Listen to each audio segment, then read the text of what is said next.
Marketing Insider, a Claritas podcast for marketers focused on finding and targeting their ideal customers at scale. I'm your host, Monique Ruiz. We've got a great episode for today because it's sort of a new topic for us. You've heard us talk about measuring and optimizing campaigns for a while, but we haven't gotten specific to this degree. Today, we're going to be focusing on how to measure the effectiveness of your ad campaigns when it comes to a consumer spend using a purchase card. Purchase card, of course, meaning credit, debit cards, things like that. It's true, we're getting to the end of summer, but the season of spending is really ramping up with families going on late summer vacations, Black Friday just 3 months away, and the holidays right around the corner. Consumers are burning holes in their pockets with how much activity their purchase cards are getting. And we want to talk you through how you, as a marketer, advertiser, business, etc., can unlock actual customer purchase data, eliminate any unnecessary media waste, and optimize your campaigns in flight. I'm joined by a familiar guest this episode, Omer Jilani, who is a VP of Sales here at Claritas. He's going to explain how to do all this, why you need to do all this, and what the consequences of not attributing card sales to specific ads means. So let's hop into it. Omer, welcome back for your third appearance on the Marketing Insider. Thank you, Monique. Hopefully, third time is the charm. If the first and second were not. So I think at this point, our loyal listeners probably know your voice just as well as they know mine. But for anyone who might be tuning in for the first time, can you introduce yourself and tell us a little bit about your areas of expertise here at Claritas? Sure. So my name's Omer Jilani. I'm VP of Sales for the Optimized team at Claritas, and what that encapsulates is really our measurement side of our business. So working with brands, agencies, media publishers, and platforms to more effectively measure the media they're buying and/or selling, and to ultimately drive enhanced KPIs and results for the brand advertisers. Perfect. I intentionally didn't invite a second guest on because I just knew that you and I would have so much to talk about. But I do want to start off with an easy question that kind of sets up the importance of this conversation when it comes to having a well rounded strategy to make sure your advertising is working for you and you're not working for it. So, probably not surprising, especially now given the increased focus on contactless everything. But research is showing that about 80% of consumers prefer to spend with a card over paying in cash. From a business perspective, what kind of benefit does this offer? Obviously, cash is not readily trackable. So being able to track cards, transactions from purchase cards, tying it to a specific consumer and or household, gives them that sort of trackability, allows them to enhance their CRM, and really develop more unique, custom, specialized offerings for customers based on sort of that transaction data. What we're seeing is, the biggest group of purchase card users is typically that 25 to 34-year-old spectrum, which obviously is a very attractive marketing demo. So that's exciting. And another thing I'll say is that, as opposed to cash, if I'm spending with my card, whether it's the right or wrong thing to do, I might spend more. Yes. So that's always a good sign for marketers if a consumer is kind of more freely spending, Right. if they don't have to pony up the cash on the counter. There's other sort of more security reasons. Hmm. Not having to worry about getting a bounce check. So better transactions, settlement process is quick. So there's various reasons why I think as a marketer I would prefer to drive more card transactions. And again, we're trying to help enable marketers to measure that, which is Right. relatively new. Yeah, I don't know how often this is still done, but probably, 15, 20 years ago, you'd regularly see incentives from businesses for paying in cash or even added costs for paying with a credit card to cover those merchant fees, but those aren't issues that they have to deal with as much nowadays, and they're not as big of a concern, which is especially beneficial for like small businesses. Yeah, yeah. And one other thing that I'll add is, I should have mentioned is like, thinking about my kids, even myself, I don't carry much cash anymore. Right. Whether it's purchase cards or even my device.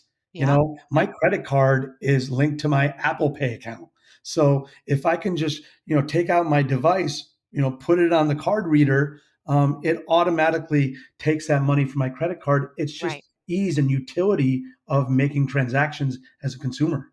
Exactly. So we don't like to focus so much on what we do here at Claritas when it comes to the information that we share in this podcast, but we did actually fairly recently introduce a new solution for measuring ad performance when it comes to purchase card spend.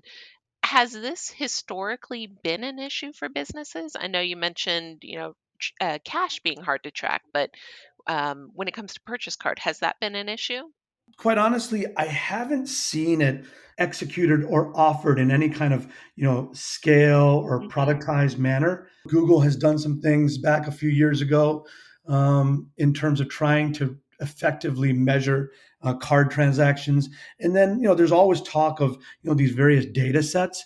So, MasterCard might have a data set. There's other providers that might offer a data set. But, I've never really seen the traction available today. Right.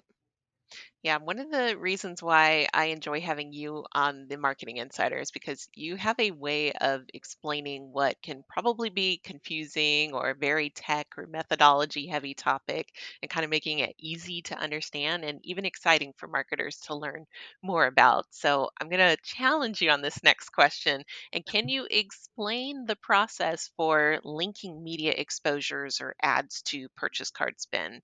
And can a marketer do this on their own? Do they need a partner to help them with proper measurement? Can you break it down for us?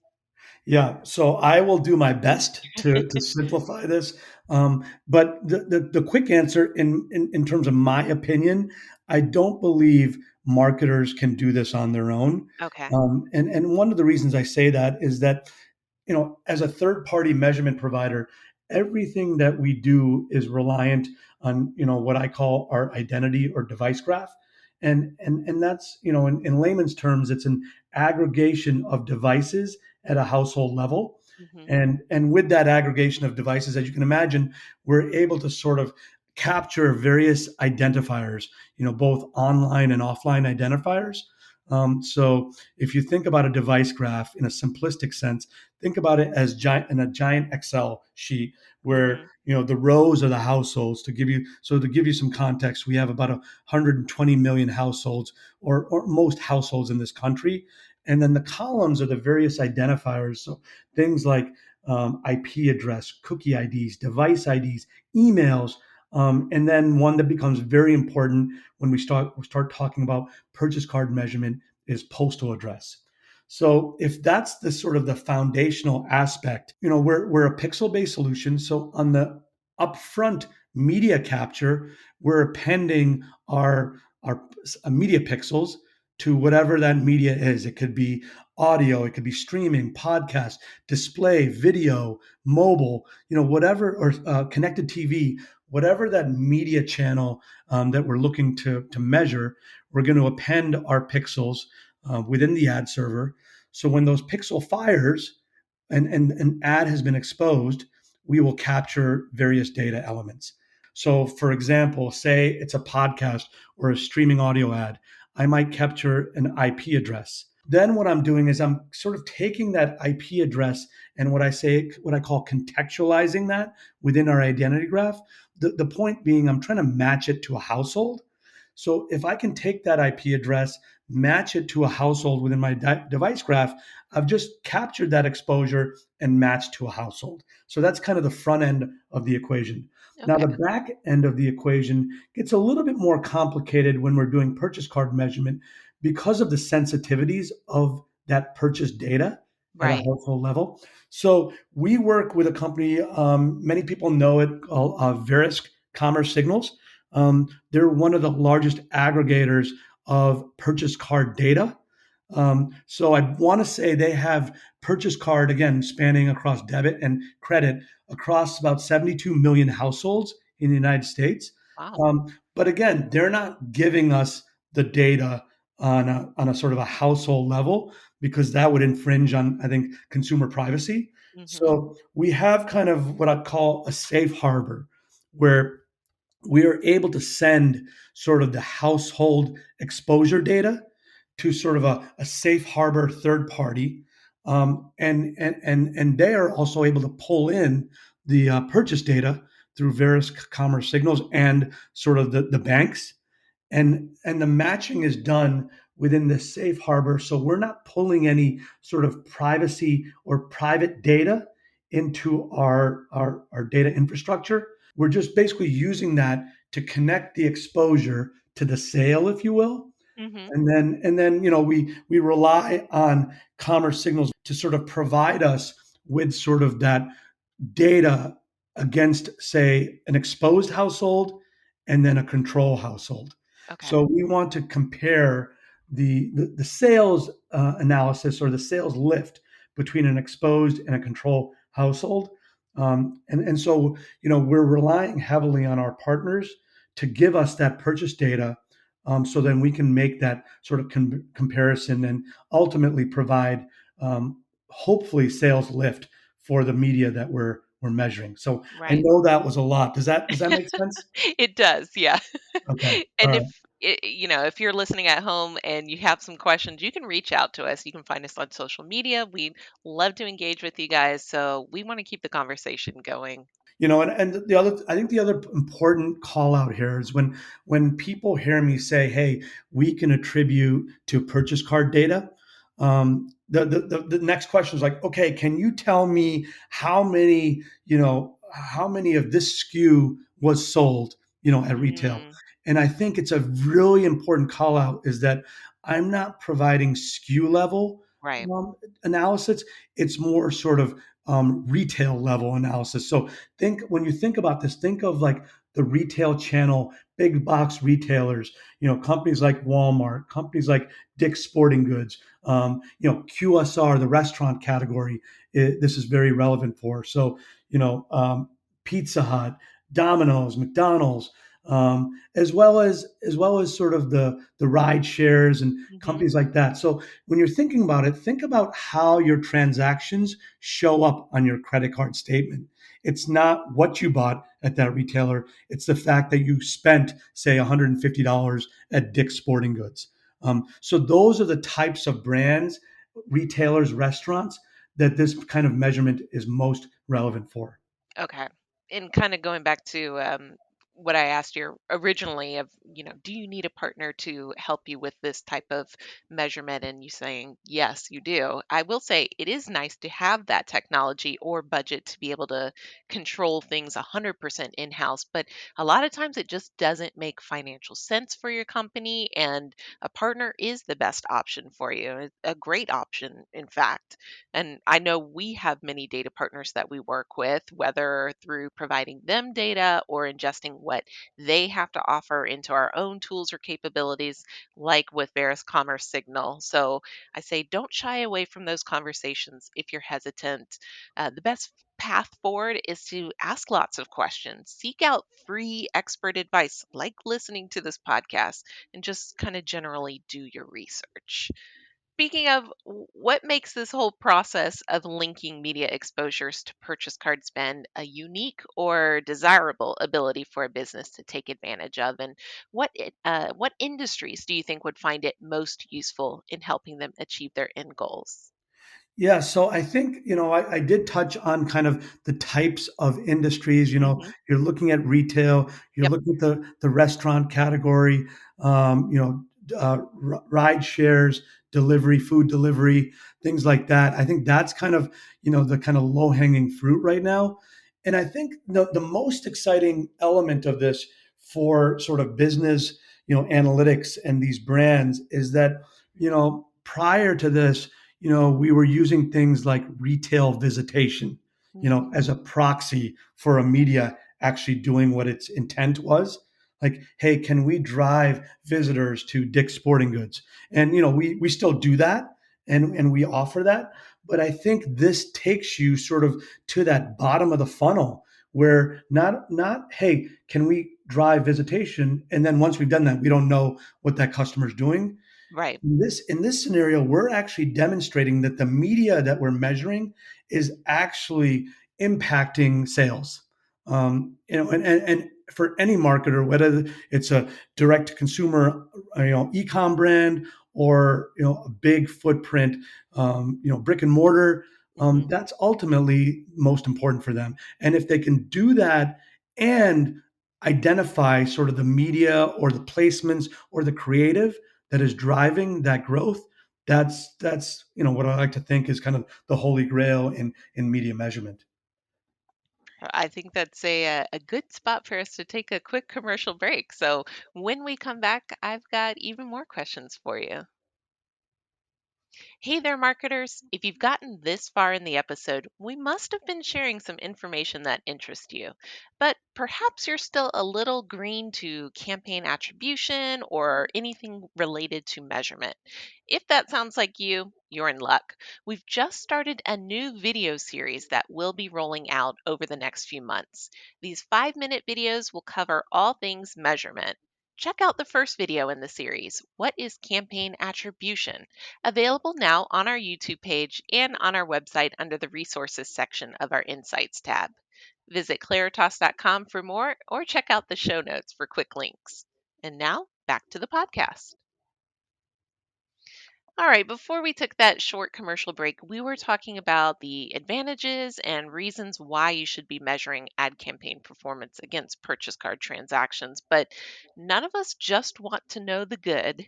We need to know the full story. So, Omer, are there any areas where this type of solution still has room for improvement? AKA, what are the current gaps, if any, that marketers need to know?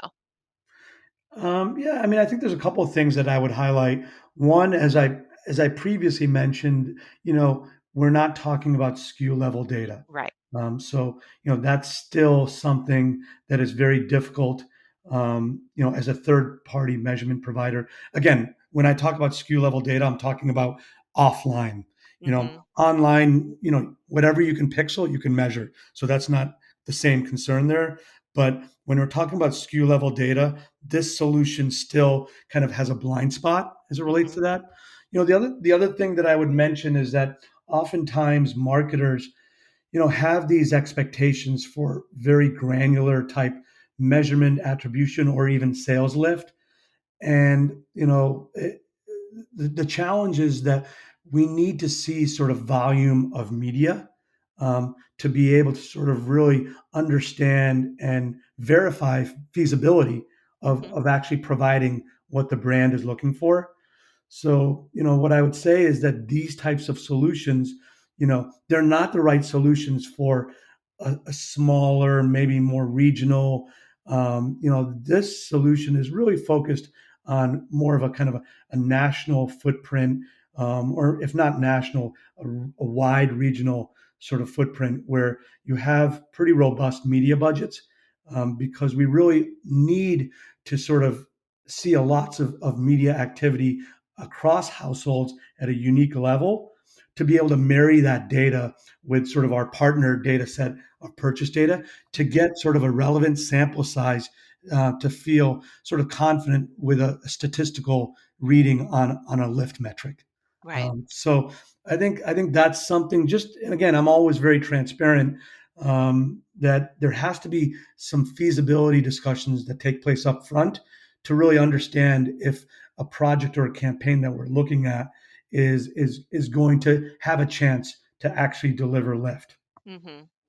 Yeah, I don't know why, but I was expecting something worse than what you mentioned. So I'm happy to be pleasantly surprised. And of course, we're talking from our perspective and what we know and are experts in. So if you are currently evaluating, working with, or just beginning to look for new partners who can help you with your measurement and optimization solutions, they might answer that question slightly different based on what they have to offer or what they've seen in the industries that they serve. But Omer, I think you did a good job balancing the two in your answers. And um, where the, I guess, quote unquote gaps are. They're not things that I would be too concerned about at this point. And I feel like, every time we've had you on the podcast, we've talked about new enhancements to measurement solutions. So, time will tell what the future holds. Yeah, and Monique, just to add one thing, some of these new offerings, very exciting. Obviously, this purchase card measurement, as you know, we also have something that we've launched in the CPG space. Hmm. But again, I want to be really transparent. It's like we are also learning as we Yes. sort of get into these new spaces. So I think brands that have that sort of willingness to learn with us. We're no one is perfect. Right. So as we can learn with our publisher partners, with the brands, it's a very exciting space, and some of these offerings are really exciting.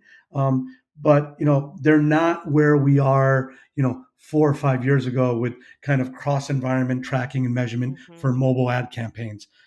Those have been vetted, those have been productized. So this is a very exciting time, but one that we're learning as much as anyone else. Yeah, that's a good point. That kind of segues me into my next question.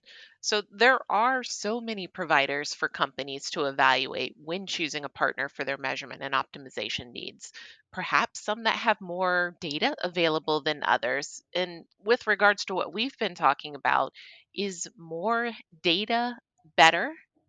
I would say no. Hmm. It's all contextual. It Right. all kind of dependent on what that data is, what's being done with that data. I would imagine many companies that have much more data than us. What I think, and I talked a little bit about in the beginning, was everything that we do is so reliant on our identity graph. Yes. And I think there's a couple of things to think about. One is, what does the identity graph look like? What kinds of sort of data linkages are there? Can we take an email and link it to a device ID within a household? Yes. And I think there's many players out there that will make all kinds of promises. One thing that I've always been very transparent on is that our ability to drive household level attribution is as strong as anyone. Hmm. Now, there's other companies out there that will talk about one-to-one or individual level attribution, and that's still a very hard space to drive accuracy with. So, I think just being transparent, knowing what your strengths are, and being transparent where you might have some blind spots or weaknesses. So I think that's really important. Another thing that I see and I hear about from brands and agencies that work with us is that level of service, client management, account management. I think we pride ourselves on being very high touch. Although we have some clients that are very self-sufficient and operate in a virtually a fully self-serve model. But when appropriate, we want to spend the time um, educating clients, working collaboratively to build solutions that are going to be mutually beneficial. I don't want to create something that might be amazing but isn't replicable. Right. So I want to make sure that we're working with clients that, hey, we see a sort of an overall need from the marketplace. So let's do a test, and then more importantly, let's see if we can take the learnings from that test to build a framework, a template that we can repeat on a more consistent basis. So, I know it's a long answer, but back to your initial question about data, no, more is not better, but Hmm. it's really understanding kind of under the hood what that data looks like. And the last thing I say is that I take great pride in our data science team, because ultimately that is the team that is taking the data and building models that are focused on providing accurate attribution. Now, accurate attribution doesn't mean positive sales lift. It doesn't mean positive campaign results. It means, hey, can we display, can we share, can we report on what's actually happening. Hmm. Now, sometimes what's actually happening isn't a positive sales lift, isn't a Right. high performing campaign. But as a third party measurement provider, that's really not my focus. It's to understand, hey, what's happening? Let's share that. And can we take some learnings from what we see to improve a performance where possible? Right. I've asked that same question a few times about the various subjects we've covered, and the answer has always been the same. No, more data does not necessarily mean better. We've kind of been ingrained to think that bigger is better, more is the best, all that kind of stuff. And it's simply not true all the time, especially, like you said, if it's not adding value of any kind. But when it comes to like methodology, for example, what do you think are some of the differentiators that separate a good potential partner from a great potential partner? Again, not to talk it to death, but the identity graph, Yes. from my opinion, is so important to understand kind of how it's built, how it's comprised, what it's comprised of. From a media measurement provider, being able to identify, say, invalid traffic, being able to identify if it's coming from a server farm, if it's bot traffic, Hmm. brands and publishers need to know that, because that's basically useless media impressions. Right. Um, that are maybe skewing attribution, if it's bot traffic, or something like that. So being able to sort of identify, filter that out, and then again, I talked about this in the last question, data science. I'm not a data scientist in any capacity, and I have much more respect for those guys because they're the ones who really understand the data and are building these attribution models to sort of account and control for sort of unique nuances, when looking at campaign effectiveness, to Hmm. account for bias and coverage gaps. We're never going to match 100% of ad exposures to our graph. No one can. So being able to sort of account for that loss in coverage while not throwing off the attribution. Hmm. And again, it's building models that account for that gap and ensuring that sort of any kind of extrapolation or modeling that's being conducted is representative of sort of the sample data set that you do have. So, I think those are the areas that kind of separate, the better providers Right. from ones that make lots of promises and ones that might show you what you want to see, but it might not be what you need to see. Hmm. Yeah, and just as a quick clarifier, if anyone had a question, bot traffic meaning BOT, not not purchased Yeah, traffic. no, good call out. And then I apologize. One more thing I would add, you know, you can't go a day, you can't go an hour in sort of the digital media landscape without having a conversation or getting an email in your inbox that speaks to privacy, Yes. and whether it's GDPR, CCPA, cookie deprecation, iOS updates, it's all around us.